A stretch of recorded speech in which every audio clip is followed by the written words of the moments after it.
Nuestro cerebro es un órgano construido para modificarse en respuesta a las experiencias. Richard Davidson. Vivimos inmersos en nuestra rutina cotidiana, sumergidos en una serie de gestos y situaciones que se repiten día a día, de la mañana a la noche. Pero en realidad, de lo que rara vez somos conscientes es de que estamos programados, más que cualquier otro animal, para cambiar, para aprender y para dejar que nuestro entorno moldee el sustrato de nuestros pensamientos, el cerebro. Si queremos mejorar nuestro comportamiento con los demás y con nuestro entorno natural, habrá que trabajar en ello desde los primeros años, como hacemos para aprender a hablar o a tocar un instrumento.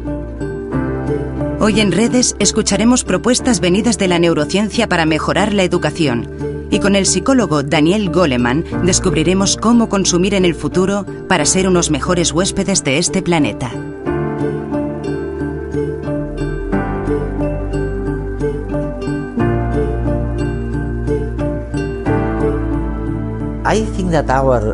Creo que nuestros telespectadores nos agradecerían que les resumamos lo que esperamos de la inteligencia social y emocional aplicada a las escuelas, a los niños, a la infancia, en pocas palabras. ¿Qué significa en unas pocas palabras? ¿Cuál es la verdadera revolución de este cambio? Ha sido uno de los grandes investigadores que ha aplicado esta práctica en los Estados Unidos. ¿Qué significa todo eso? El tipo de habilidades de las que hablamos incluyen habilidades para aprender a dominar las emociones, en concreto la capacidad de controlar las emociones negativas, para que cuando ocurre una adversidad, éstas no persistan más de lo necesario. Las personas, y los niños concretamente, pueden aprender a disipar estas emociones negativas para volver al estado inicial. Es algo muy importante, porque cuando las emociones perturbadoras se producen en la mente, interfieren con la capacidad de aprender de los niños. Por consiguiente, la habilidad de controlar las emociones es crucial para ayudar a que los niños aprendan mejor. Otra habilidad consiste en aprender a prestar atención de una manera mejor, aprender a concentrarse. Lo más importante que hemos aprendido sobre el cerebro en la última década es que es el órgano que está construido para cambiar como respuesta a la experiencia. Es el responsable del aprendizaje. Y sabemos que el cerebro, especialmente al principio de nuestra vida, es mucho más susceptible a cualquier influencia de lo que será más tarde. De modo que realmente lo que está sugiriendo es que podemos gestionar las emociones. Otra cosa importante sería aceptar que realmente nuestro cerebro puede cambiar, puede aprender. Y esto es difícil, porque normalmente para aprender tienes que estar dispuesto a cambiar de opinión. Y las personas no aceptan fácilmente cambiar de opinión. Bueno, una de las consideraciones importantes es que el cerebro siempre está cambiando. Tanto si nos gusta como si no. Tanto si pretendemos que cambie como si no. A todos nos influye el entorno, la cultura, el contexto en el que residimos, el tipo de educación que recibimos. Nuestra biología también. Y nuestra biología. Todas esas cosas nos influyen. Pero el cerebro está cambiando constantemente. Y lo que este trabajo sugiere es que podemos responsabilizarnos más de nuestro propio cerebro. Y podemos desarrollar condiciones más positivas que permitirán que cambie de maneras que resulten más beneficiosas.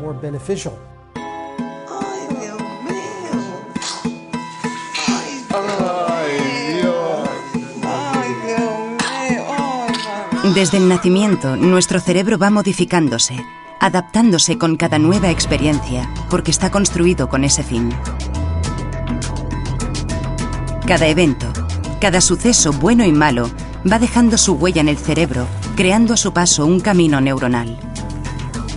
Puede que ello nos haga sentir víctimas de nuestro pasado, el cual ha trazado caminos neuronales demasiado trillados, demasiado hondos, que nos hacen reaccionar automáticamente. Sin embargo, lo que realmente supone es que somos los dueños y responsables de nuestra vida y nuestra mente. Dado que la mente es maleable y la plasticidad cerebral algo aceptado y demostrado, por la misma razón, cualquier cambio en la conducta afectará a nuestro cerebro, modificando su función y, por último, su estructura. Si optamos conscientemente por promover cambios positivos en nuestro cerebro, cultivando hábitos sociales y emocionales apropiados en nosotros y en nuestros hijos, podremos aprender a regular mejor nuestras emociones. Lo que significa no permanecer en las emociones negativas más allá de lo que es sano y saludable, y fomentar las positivas, como la empatía, la compasión y la cooperación. Cualidades que, si antes eran entendidas como dones personales, ahora, según esta perspectiva, pueden verse como habilidades adquiribles por todo el mundo con el entrenamiento adecuado. ¿Habéis podido evaluar o examinar alguna de estas experiencias educativas, algunas de estas reformas? Hemos trabajado en el laboratorio analizando tipos de intervenciones muy específicas que se pueden diseñar. Por ejemplo, para aumentar la cooperación y la compasión y el altruismo. Y luego hemos estudiado la manera en la que esto cambia el cerebro durante la adolescencia. Y resulta que con solamente 2 semanas de entrenamiento... 2 semanas. 2 semanas en la que se practica 30 minutos al día. Pues bien, con esto basta para poder detectar cambios que suceden en el cerebro tras solamente 2 semanas. ¿Y te refieres a asuntos como el altruismo, nada menos, y la compasión? Hay cambios específicos en el cerebro que están asociados con los cambios en el altruismo y que se pueden medir conductualmente. Y todo lo que sabemos sobre el cerebro nos indica que cuanto antes se realice la intervención, tanto mejor, porque habrá más probabilidades de que sus consecuencias persistan durante un periodo de tiempo más largo. Y para este asunto de enseñar más altruismo, menos violencia, más empatía, ¿a qué edad crees que es más efectivo? Basándome en lo que sabemos sobre el cerebro, las intervenciones que se producen antes de la adolescencia tienen un impacto mucho más duradero que las que se producen después de la adolescencia. Sabemos, por ejemplo, que una de las partes más críticas del cerebro a la hora de controlar las emociones es la corteza prefrontal, una región situada en la parte delantera del cerebro. Y sigue desarrollándose hasta un poco después de la adolescencia, hasta los 20 años aproximadamente. 20, 25 años. Sí. De manera que las intervenciones que se produzcan antes de eso serán más útiles. Además, es muy probable que haya una gran transición entre los 5 y los 7 años de edad en los humanos. Hay muchos motivos para creer también que las intervenciones que se hagan antes de esa transición serán especialmente eficaces a la hora de sentar las bases con habilidades que, si persisten, permitirán otras habilidades que se asienten en ellas. Es como una especie de andamiaje. Hay una necesidad acuciante de investigar más en este campo, porque apenas se han realizado estudios sobre la influencia del aprendizaje social y emocional en el cerebro.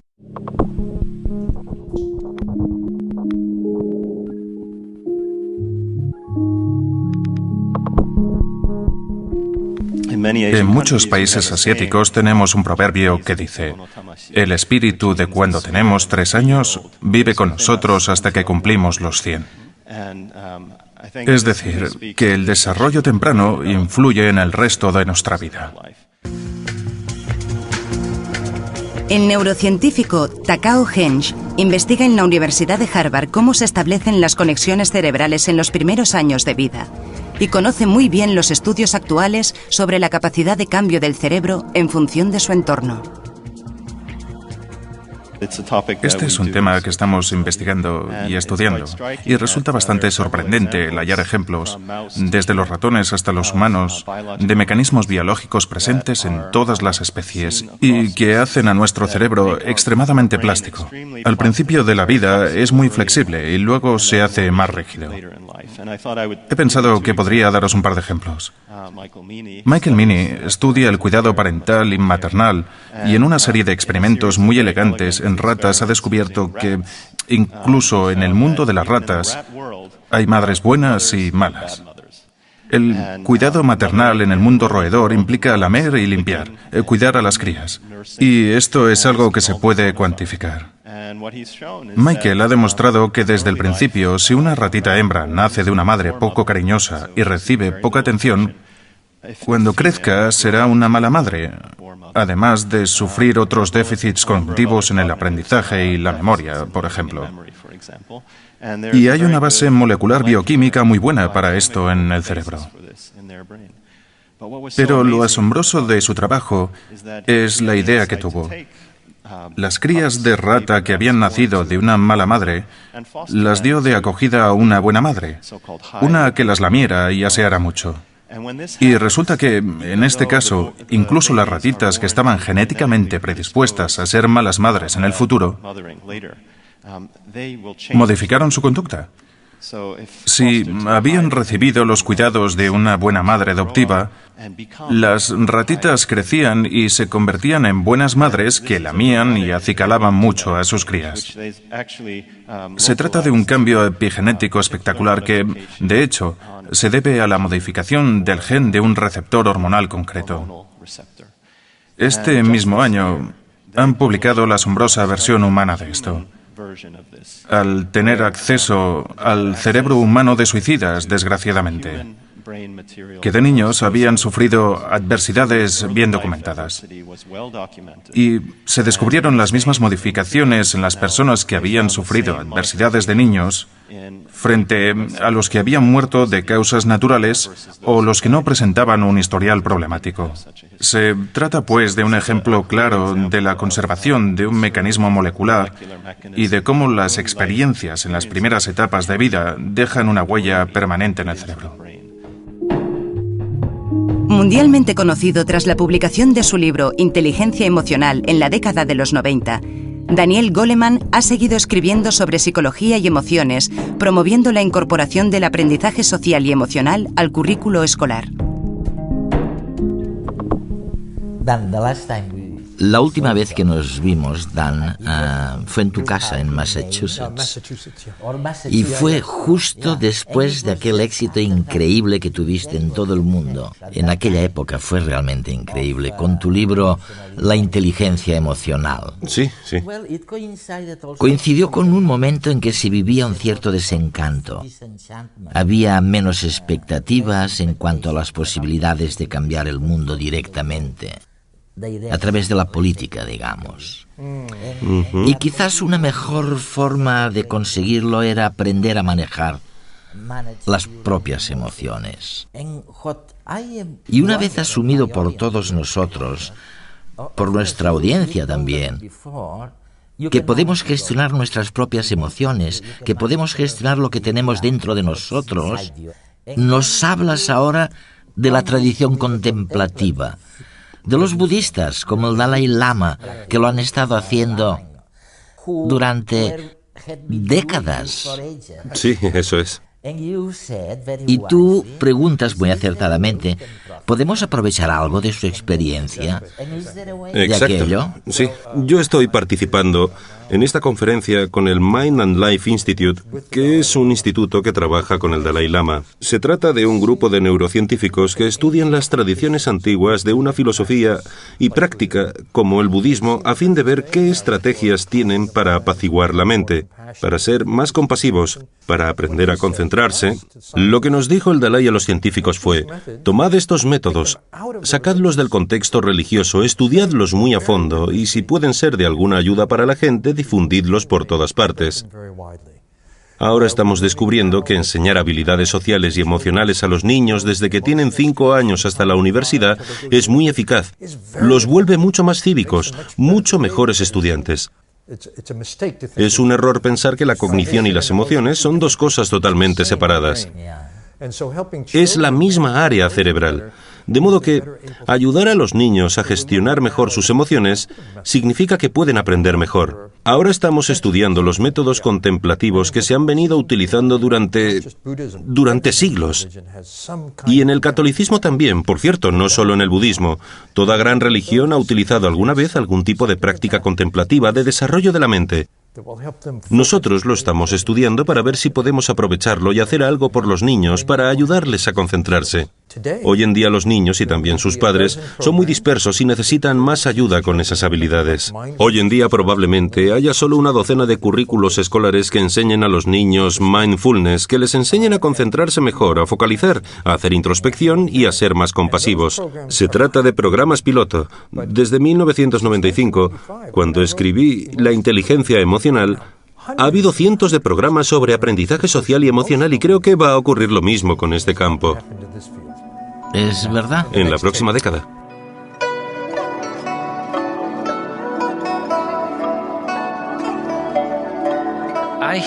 Una y otra vez se nos dice que la noción de entrenamiento mental, de práctica mental, de cultivar las cualidades humanas, a veces no es siquiera políticamente correcta. Y eso es sorprendente.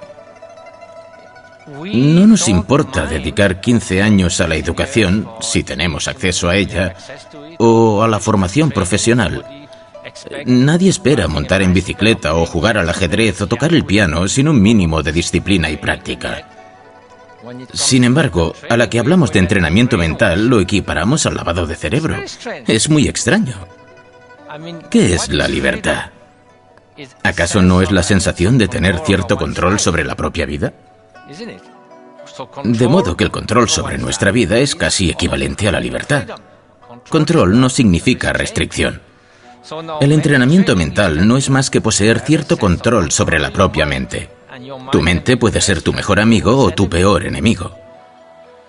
Y la idea de que todo lo demás en la vida llega con esfuerzo, con una exposición continua, y que la única cosa que se perfeccionará por sí sola es el amor y la amabilidad, la compasión, la apertura de miras, la libertad interior, simplemente porque así lo deseamos, me parece una tontería colosal. No funciona así. Curiosamente, en lo referente a las emociones primarias y destructivas, es interesante constatar que no necesitamos un propulsor de la ira, un amplificador de los celos o un repetidor de la codicia. Pero sí parece que necesitamos cultivar en cierta manera la compasión y el altruismo sobre la base de la razón, de la comprensión. Y tenemos el potencial para ello. Todos lo tenemos. Del mismo modo que cualquiera tiene el potencial de correr un maratón. Pero si no entrena, no lo conseguirá. Básicamente, la idea es utilizar el potencial para conseguir una habilidad óptima. Por eso, el entrenamiento mental se podría llamar, para aquellos a quienes no les gusta esa expresión, gimnasia para la compasión. O qué sé yo, cultivar las cualidades humanas básicas.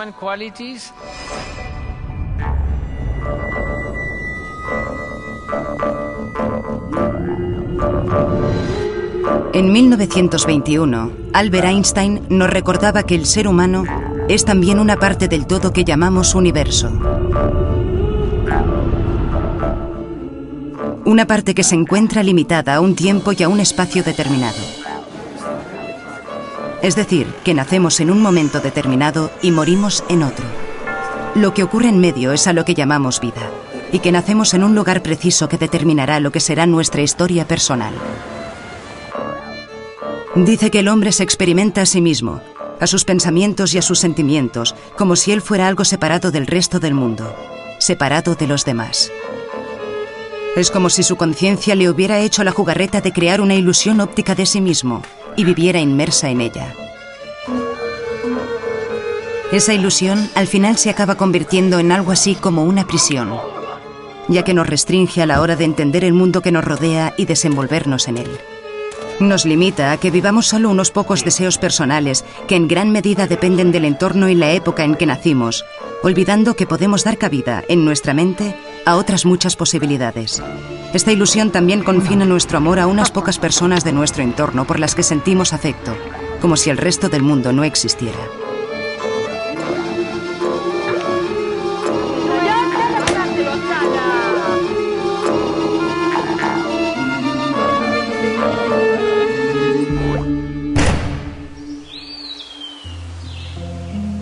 Por eso, Albert Einstein nos decía que el ser humano debería ampliar su círculo de compasión y afecto, hasta abarcar a todas las criaturas vivas y, por ende, a la naturaleza en su esplendor.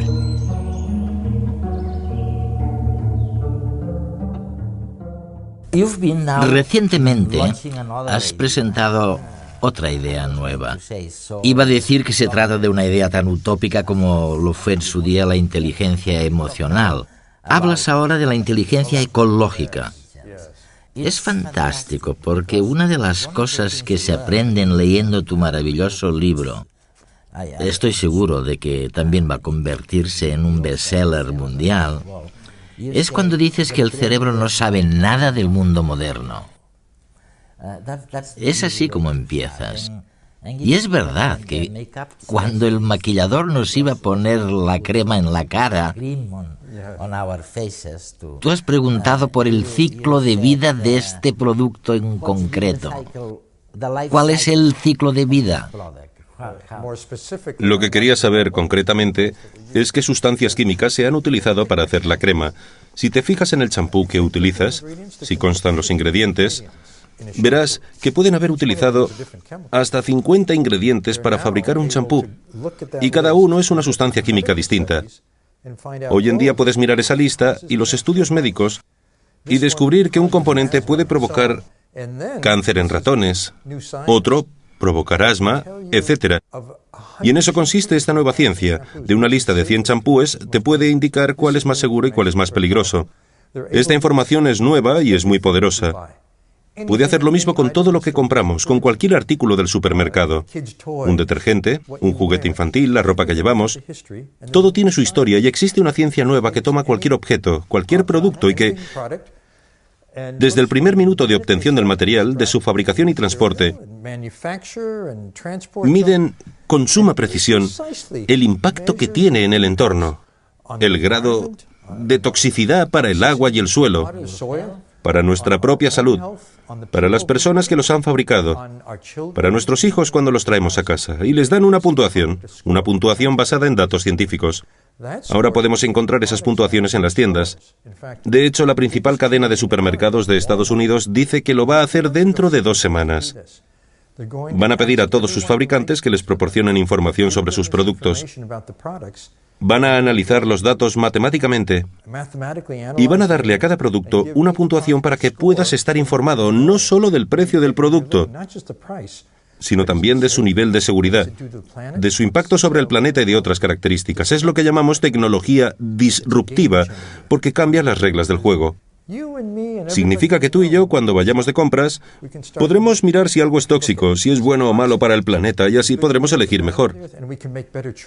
Cuanto más lo hagamos... O sea que los productores tendrán... Habrá un cambio en la cuota de mercado. ¿Esto es popular ahora? ¿No lo es? Si el productor en cuestión quiere sobrevivir, tendrá que ver qué puede hacer para mejorar el planeta, poner menos venenos en sus productos, etc.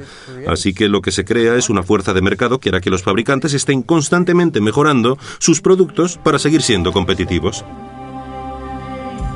El mundo de la abundancia material en el que nos hallamos inmersos tiene un precio muy alto que no se refleja en la etiqueta, por muy verde que ésta sea. Derrochamos, acumulamos y tiramos permanentemente. Ignoramos las consecuencias de la cadena de producción que tiene lugar para satisfacer los objetos de nuestras necesidades y caprichos. Una historia que comienza por los productos químicos de los que proceden los objetos consumidos, sigue por las condiciones de los que los fabrican, lejos, muy lejos de nosotros, su transporte, nuestro uso y lo que ocurre una vez las tiramos. Así, inconscientemente, estamos siendo víctimas de productos que un día fueron más beneficiosos que perjudiciales, pero que en el equilibrio actual resultan muy dañinos. Las bolsas de plástico que utilizamos en la compra, se estima, tardan en descomponerse entre 500 y 1000 años. pero las de papel consumen en su fabricación más energía que las otras y contaminan más agua. Los productos volátiles de la pintura fresca y las cortinas de plástico del baño son sustancias peligrosas que forman parte de la sopa química que hemos cocinado y en la que estamos imbuidos, ignorantes de todo ello. Los productos verdes a veces solo tienen de verde el nombre, gracias al marketing que potencia una de sus cualidades, sin considerar, por ejemplo, lo que supone el transporte de ese producto hasta la tienda en cuanto a emisiones de CO2. Riesgos que nuestro cerebro no registra, adaptado a otros mucho más ancestrales. Es complicado, pero en realidad, solo un estudio profundo de todos los pasos implicados en la fabricación de un producto y el desarrollo de un etiquetado informativamente transparente puede ayudarnos a saber lo que compramos, a ser responsables con cada una de nuestras elecciones, con nuestro entorno y, en definitiva, con nuestra vida.